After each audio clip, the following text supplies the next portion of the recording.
Hi hello welcome to Tamizha channel. இன்னைக்கு நம்ம பார்க்க போறது ஒரு மூவி ரிவ்யூ கிடையாது, ஒரு வெப் சீரிஸ் ரிவ்யூ. சோனி லைவ்ல குற்றம் புரிந்தவன் சக்க போடு போடுற ஒரு வெப் சீரிஸ். இது ஏன் இவ்வளவு ஸ்பெஷல்னா, எந்த ஒரு வெப் சீரிஸ் இருந்தாலும் ஒரு 2-3 எபிசோடுக்கு அப்புறம் தான் கதை உள்ளே போவாங்க. ஆனா இந்த எபிசோட்ல முதல் எபிசோடு முடியும் போதே உங்களை கதை உள்ள கொண்டு போயிடுவாங்க. நானும் ரொம்ப மொக்க போட விரும்பல, கதை உள்ள போயிடலாமா? பசுபதி என்ன மனுஷங்க இவரு, நம்ம ஒரு சுல்லாலாம் பாத்துருப்பேன், ஏய் ஏய். ஆனா இந்த படத்துல ஒரு குத்திருக்க ஒரு ஃபைனஸ் ஆக்டிங் இருக்கட்டுமே அப்பா. அவரு குற்றம் பண்ணல, ஆனா அந்த குற்றத்தை மறைக்கிறதுக்கு ஒரு உடந்தையா இருக்காரு. அந்த கில்ட்டி ஃபீலிங்க அவர் வெளிப்படுத்த ஒரு ஃப்ரேம் இருக்குங்களே, அச்சிக்க முடியாதுங்க. மனுஷன் ஃபென்டாஸ்டிக்கான ஆக்டருங்க. சரி, இப்ப கதை என்னன்னா, பசுபதி ஒரு ஹாஸ்பிட்டல்ல கம்பவுண்டரா இருக்காரு. ஆல்மோஸ்ட் ரிட்டையர் ஆகிற ஒரு ஸ்டேஜ். இப்போ அவருக்கு ஒரு பேர பையன் இருக்கான். பேர பையனுக்கு ஒரு ஹார்ட் ப்ராப்ளம். இவரோட செட்டில்மெண்ட் தொகை வந்தாதான் அந்த பேர பையனுக்கு ஒரு ஆபரேஷனே பண்ண முடியும், பண்ணாதான் பழைப்பான்ற ஒரு நிலைமை. இதாங்க கதை.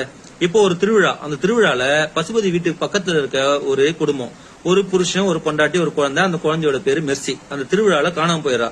இப்போ அவ ஏன் காணாம போனா அப்படின்றதான் போலீஸ் இன்வெஸ்டிகேஷன் உள்ளே வராங்க. ஆக்சுவலா அன்னைக்கு நைட் என்ன நடக்குது அப்படின்னா, பசுபதி வீட்டுல இருக்க அவங்க அம்மா சர்ச்சுக்கு போயிடுறாங்க. அவங்க அப்பா ஒரு குடிகார அப்பா. அந்த குழந்தை யாரோ ரேப் பண்ணிடுறாங்க, மெர்சின்ற குழந்தைய. அவரு என்ன பண்றாருன்னா, அந்த குழந்தைய தூக்கிட்டு பசுபதியை வீட்டுக்கு வராரு.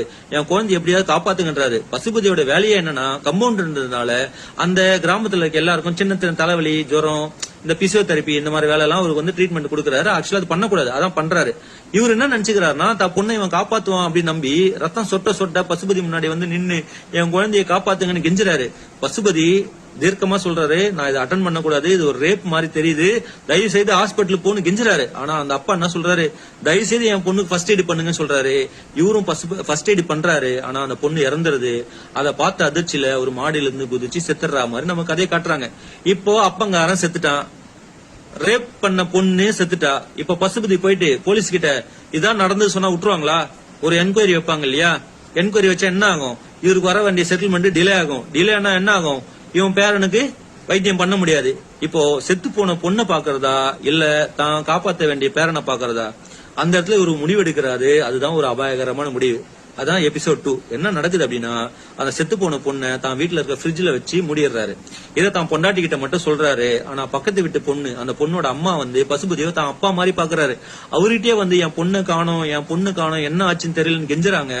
அப்போ பொண்ணை காணும்னு அழுவுற அந்த பொண்ணுக்கு சமாதானம் சொல்லுவாரா, இல்ல தான் பேரனை காப்பாத்துறதுக்காக அந்த பொண்ணை என் வீட்டு ஃப்ரிட்ஜ்ல தான் நான் மச்சு வச்சிருக்கேன்ற விஷயத்த அவர் ஹேண்டில் பண்ணுவாரா? அந்த ஒரு கில்ட்டி ஃபீலிங் இருக்குல்ல, அதை ஹேண்டில் பண்றதுல பசுபதி ஒரு ஆக்டிங் கொடுக்குறாங்க பாரு. மனுஷன் கில்லர் ஆக்டிங்க, உண்மையில சொல்றேன்.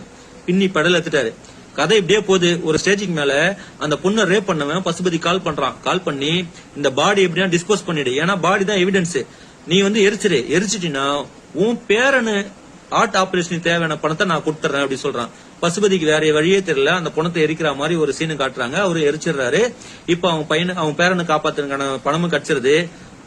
பேரனுக்கு ஆபரேஷன் நடக்குது. ஆனா அன்பார்ச்சுனேட்டா பேரன் கோமால போயிடான். இப்ப பசுபதிக்கு ஒரு கில்ட்டி ஃபீலிங், இவ்வளவு தப்பு பண்ணியும் நான் பேரனை காப்பாத்த முடியலையே, இப்போ நான் போய் போலீஸ் கிட்ட சரணாயிரம். போலீஸ்கிட்ட போறாரு. அங்கதான் வித்தார்த் இருக்காரு. Vidharth one of the police inspector. அவரு என்ன பண்றாருன்னா, தான் செய்யாத குற்றத்துக்காக ஒரு மேல் அதிகாரிக்காக வேன் டிரைவரா வேலை செய்யறாரு. இவர் போயிட்டு குற்றத்தை ஒத்துக்கலாம் போகும்போது வித்தார்த் என்ன சொல்றாருன்னா, சரி நீ தப்பு பண்ணலன்னே இருக்கட்டும், ஆனா இப்போ நீங்க ஒத்துக்கிறதுனால என்ன ஆயிட போகுது, உங்களதான் அக்யூஸ்டா பாப்பாங்க. ஏன்னா அப்பாவும் செத்துட்டான், பொண்ணோட பணமும் உங்ககிட்ட தான் இருந்திருக்கு. நீ ஒத்துக்கிட்டாலும் உன்னை அக்யூஸ்ட் ஆக்கிடுவாங்க. நம்ம அந்த பொண்ணுக்கு செய்ய வேண்டிய ஒரே நல்ல விஷயம் என்னன்னா, இதை இன்வெஸ்டிகேட் பண்ணி உண்மையான குற்றவாளி யாருன்னு நம்ம கண்டுபிடிக்கிறோம் அப்படின்னு சொல்லிட்டு 2 பேரும் இன்வெஸ்டிகேஷன்ல இறங்குறாங்க. இன்வெஸ்டிகேஷன்ல இறங்கி ஒரு ஸ்டெப்பா இந்த கிரைம் நாவல் அப்படியே முன்னேறி ஒரு ஸ்டேஜ்ல இவன் தான் குற்றவாளின்ற மாதிரி ஒரு ஆளை கண்டுபிடிக்கிறாங்க. நம்மளும் என்ன பண்றோம்னா, ஆல்மோஸ்ட் ஒரு கன்க்ளூடுக்கு வந்துடும், இவன் தான் குற்றவாளி சொல்லிட்டு. ஆனா ஆக்சுவலா அவன் குற்றவாளி இல்ல. அங்க ஒரு டெஸ்ட் ரிவீல் ஆகுது. அவன் அந்த குழந்தைக்கு யாரு அப்படின்றத ரிவீல் பண்ணும்போது நம்ம ஹார்ட்டே கொஞ்சம் பிரேக் ஆயிடுது. ஏன்னா அந்த மாதிரி ஒரு ட்விஸ்ட். சீரியஸா சொல்றேன், செல்வமணி முனியப்பன் இந்த படத்தோட டைரக்டர் ஃபென்டாஸ்டிக்கான ஒரு ரைட்டிங். ஆக்சுவலா இந்த படத்தோட கிளைமேக்ஸ பாக்கும்போது திருச்சியம் படத்தோட இம்பாக்ட் கண்டிப்பா இருக்கு. அதுக்காக திருச்சியம் படத்தை அப்படியே காப்பி ஸ்டார்லாம் சொல்ல முடியாது. ஆனா அதோட இம்பாக்ட் கண்டிப்பா இருக்கு. திருச்சியம் படத்தை நீங்க பாத்தீங்கன்னா இந்த கிளைமேக்ஸ் உங்களால யோகிக்க முடியும். படம் சரியா இருக்குங்க. இந்த 7 எபிசோடையும் நான், என் ஒய்ஃப், என் குழந்தை எல்லாம் உட்காந்து ஒரே நைட்ல பாத்துட்டோம். என் பொண்ணுகிட்ட இவன் தான் குற்றவாளி, இதோட எபிசோட் முடியுது நான் சொல்லும் போது அவளும் ஆமா டாடி முடிஞ்சிருச்சு அப்படி சொன்னான். ஆனா அங்கிருந்து ஒரு ட்விஸ்ட், லாஸ்டா கிளைமேக்ஸ்ல ஒரு ட்விஸ்ட். உண்மையிலே படம் குற்றம் புரிந்தவன் கில்ட்டி ஃபீலிங்கா இருக்க பசுபதி நோக்கி தான் ஓடுது. ஆனா அந்த உண்மையான குற்றம் புரிந்தவன் யாரு அப்படின்னு கிளைமேக்ஸ்ல ரிவீல் பண்ணும்போது நான் 100% பெட் பண்றேன், யாராலுமே யார் அந்த குற்றவாளின்றத சஸ்பெக்டே பண்ணிருக்க முடியாது. நீங்க கண்டுபிடிச்சிட்டீங்கன்னா இந்த ரிவ்யூ பார்த்த அப்புறம் போயிட்டு அந்த எபிசோட பாருங்க, கமெண்ட்ல பிங் பண்ணுங்க. One of the finest crime thriller இந்த 2025 மிஸ் பண்ணாம பாருங்க.